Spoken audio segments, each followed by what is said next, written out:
So hello दोस्तों, स्वागत है हमारे यूट्यूब चैनल पे एजुकेशन इंजीनियरिंग चैनल में आप सबका स्वागत है। तो गाइस आज हम टॉपिक देखने वाले multi layer perceptron and learning algorithms. ठीक है, ये जो कंसेप्ट बहुत ही मोस्टली पेपर में पूछा जाता है, ये बहुत इंपॉर्टेंट कंसेप्ट है और ये गेट के क्वेश्चन में पूछा जाता है। तो आपको आज हम प्रिपरेशन करना है multi layer perceptron learning algorithms और ये बेसिकली 5 मार्क्स से वो आता है क्वेश्चन और हर पेपर में हरदम पूछा जाता है। ठीक है, इसको अंडरस्टैंडिंग बहुत जरूरी है।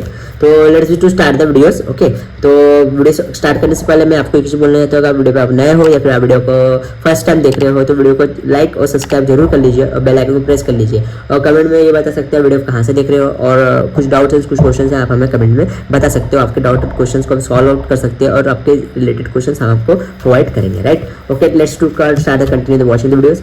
तो first of the multi layer perceptron learning algorithm. Topic क्या? मल्टी लेयर परसेप्ट्रॉन एल्गोरिथम में हमें पढ़ेंगे और मल्टी लेयर परसेप्ट्रॉन क्या होता है इसके बारे में पिछले वीडियो में हमने बताए थे। तो आप पिछले वीडियो में जाकर हमारे वीडियोस को चेक कर सकते हो प्लेलिस्ट में। ठीक है, तो first of all the definitions of the multi layer perceptron learning algorithms. A multi layer perceptron is a type of feed forward मतलब neural network with multiple neurons arranged in layer. First of all the you know the neural network. What is the neural network? The neural network गैस उसको बोलते हैं जैसे हमारे brain में काफी सारे न्यूरॉन्स होते हैं, काफी सारे डेंड्राइट्स होते हैं जो हमको एक सिग्नल को आगे सिग्नल तक पास आउट करते हैं, फॉरवर्ड करते हैं, एक दूसरे के अरेंज में लगे हुए रहते हैं। हमारे हाथ मूवमेंट कर रहा है तो उसको हाथ मूवमेंट अगर जो सामने वाला सिग्नल है उसको कैसे मूवमेंट करना है, एक सिग्नल को फॉरवर्ड करना और भी न्यूरॉन्स के थ्रू। उसको न्यूरॉन्स होते हैं जो हमारे ब्रेन पे मोस्टली यूज होता है। न्यूरॉन्स काफी सारे न्यूरॉन्स डेंड्राइट्स आपने पढ़े होंगे। ठीक है, तो इस तरीके से multilayer perceptron type of feed forward मतलब फीड फॉरवर्ड सामने फॉरवर्ड करना बहुत सारे लेयर के साथ में, तो इसको अरेंज न्यूरल नेटवर्क टाइप का अरेंजमेंटिंग में करना पड़ता है। ठीक है, तो इस टॉपिक से आपको समझ में आएगा कि कैसे वीडियो मतलब कैसे मल्टीलेयर परसेप्ट्रॉन यूज होता है। ठीक है, तो the network has at least 3 layer मतलब नेटवर्क में कैसे 3 लेयर हमको दिया गया है। ठीक है, और विथ एन इनपुट लेयर और more hidden layer and output layer मतलब 3 लेयर होता है। एक होता है इनपुट लेयर के लिए जहाँ डेटा आता है, हिडन लेयर के लिए डेटा स्टोर होता है मतलब छुपता है, डेटा का प्रोसेस होता है, वो हिडन लेयर होगा। आउटपुट लेयर जो हमको आउटपुट दिखता है। ठीक है, अब इसी एग्जाम्पल डायग्राम के थ्रू हम लोग समझ जाएंगे मल्टी इनपुट लेयर का। Input layer, hidden layer, output layer diagram दिया है जो बीच का डायग्राम होगा हिडन लेयर होगा। इनपुट डेटा जो यहाँ से इनपुट डेटा आ रहा है और आउटपुट डेटा क्या होगा, ये आउटपुट लेयर होगा। ठीक है, understanding x1 x2 x3 and that is called input data and that is the goals and that is called hidden layers and that is the y that is the output layer. Okay, you know understanding this concept. Okay, right? So next okay, continue and read the definitions of this perceptrons multi-layer perceptron learning algorithm. Right? Okay, the definitions are given in the 5 points and the key points you will understand the learn the concept. So first of all the definition, the input layer is the visible layer. First of all what is the input layer? Input layer is called the visible layer. Okay, you understanding the visible layer?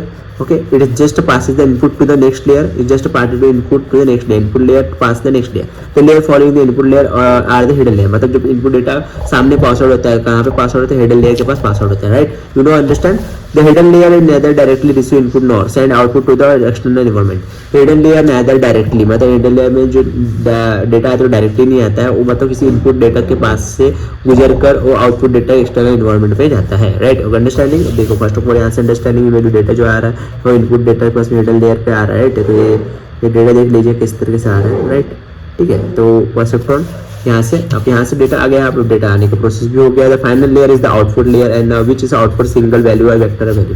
अब जो final value रहेगा वो कैसे output layer कहा जाता है और जो वैल्यू है उसको कैसे single layer and output vector से लेयर इस तरह से बोला जाता है। ठीक है, the activation function use the layer it can be linear or non linear depending on the type of the problem model. तो एक्टिवेशन फंक्शन कैसे रहता है? एक्टिवेशन फंक्शन होता है तो डेटा होता है लीनियर भी हो सकता है, नॉन लीनियर भी हो सकता है, depending on type of problem and model के हिसाब से। ठीक है, तो टाइपिकली सिग्मा एक्टिवेशन। अब सिग्मा एक्टिवेशन देखते हैं। Function is used to the problem is a binary classification problem होता है and software activation function software activation function होता है भाई is used to multi cases of classification problem. Multi use case किसके लिए? Multiplication classification problems के लिए। Okay, understand. Let's to start the next. Okay, तो अंडरस्टैंड। ओके, हमने समझ गए, सिंपल सा कंसेप्ट है, सिंपल कंसेप्ट आसान तरीके से आपको बताया जा रहा हूँ, अंडरस्टैंडिंग हो रहा है। ठीक है, तो ओके अब देख रहे हैं तो इनपुट लेयर वेक्टर में कौन से वैल्यू थे? x1 x2 x10। ठीक है, जो यहाँ पे हमने x1 x2 x10 देखे थे तो अब इनपुट लेयर पे यहाँ पे देख लेंगे। Output in learning rate and assign a random weight and basis for every connection in the network in the range 0.51 0.5 network connection जो है जिसपे जो पॉइंट रेंज कितनी है -0.5 +0.1 फिर ऐसे है। अब स्टेप फॉरवर्ड बैकवर्ड प्रोपोगेशन से टॉपिक्स देखने हैं परसेप्ट्रॉन का। Calculate input and output in the input layer, मतलब इसमें कैलकुलेट करते हैं इनपुट एंड आउटपुट लेयर को भी इनपुट लेयर के हिसाब से। Input layer is the direct transfer function where the input output of the nodes and equal the input, ठीक है। Input at a node j in the input layer, जैसे कि input layer को note करना है तो अपन ने जे आई कर लिया, x1 ले लिया, इनपुट लेयर अपना नोट हो गया। New input layer at node j in the output layer, अब आउटपुट लेयर को करना है तो अपने को इस तरीके से इनपुट लेयर का निकालना है, तो फॉर्मूला यूज होता है, इसको देख लीजिए, WOG आउटपुट लेयर WI, ठीक है, यहाँ से O0 NX0, ठीक है, जिस तरीके से फॉर्मूला है, फॉर्मूला को नोट डाउन कर लीजिए, ठीक है। अब वेयर अब 01 क्या है, तो is the output from node and WJ is the weighted in the link from the node and node 1, ठीक है। अभी जो WI और WJ लिखे थे क्या है, आउटपुट लेयर ऑफ नोड है, ये weighted of the link from the nodes. इसमें जो weighted layer of the outputs of the node था वो 1 हो रहा था, ठीक है। और WIJ क्या था, ये वेट लेयर के लिए होता है, आउट के लिए। फ्रॉम द नोड्स क्या है, 1 टू नोड 1, ठीक है।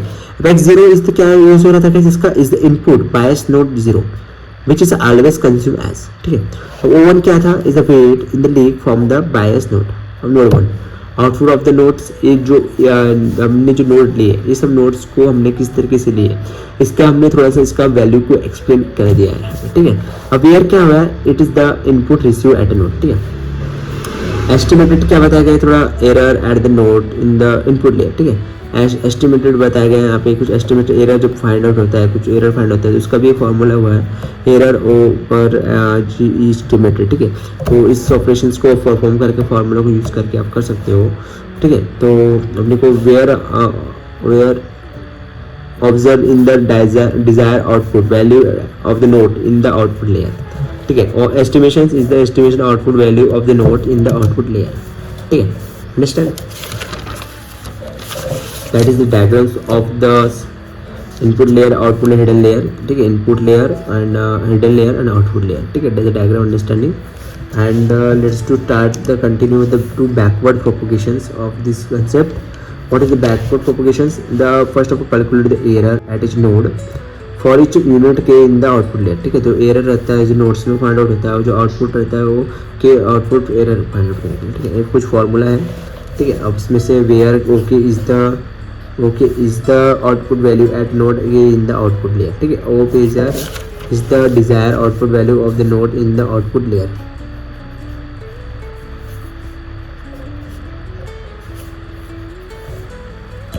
ठीक है।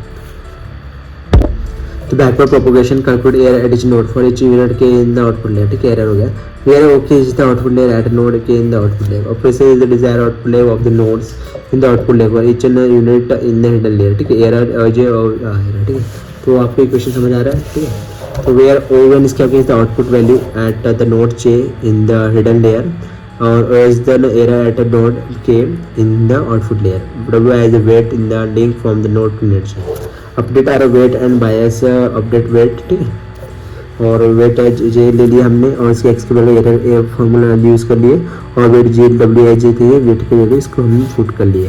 वेयर ओ क्या हो गया, is the output layer at the node हो गया, और हमारा error is the at the node, x is the learning rate हो गया, WIJ is the weight in the line हो गया, from the node at node WIJ is the difference in the weight that has the hidden rate हो गया, ठीक है। अब update करने के बाद बायस वेयर करते यूज, तो यहाँ पे हमने को यहाँ पे फॉर्मूला यूज हुआ है, error is the node, x is the learning rate, is the bias very from bias node to node, very different bias that has to be adapted, ठीक है। तो ये नोड्स कंसेप्ट कुछ है, तो इस तरीके नोड 1 0 नोड 2 बायस, हमारा बायस हो गया, ठीक है। नोड 0 एंड नोड 1, ठीक है। तो अडेप्टेड, ठीक है। तो वीडियो आपको समझ आएगा, चैनल को सब्सक्राइब कर लीजिए, और डायग्राम को देख लीजिए थोड़ा सा। तो आई होप वीडियो आपको समझ आएगा, चैनल को लाइक और सब्सक्राइब जरूर कर लेना, बेल आइकन को प्रेस जरूर कर लेना। Thank you so much for watching the video, मिलते हैं नेक्स्ट वीडियो में, ओके। तो हेलो दोस्तों, स्वागत है हमारे यूट्यूब चैनल पे। तो एजुकेशन इंजीनियरिंग चैनल में आपका स्वागत है। आज हम वीडियो आप देखने वाले हैं सिंगल लेयर परसेप्ट्रॉन, और इस टॉपिक का सिंगल लेयर परसेप्ट्रॉन, ठीक है। इस वीडियो में हम देखने वाले टॉपिक पे, तो वैसे हमारा वीडियो अभी तक स्टार्ट होने का है, जो आपने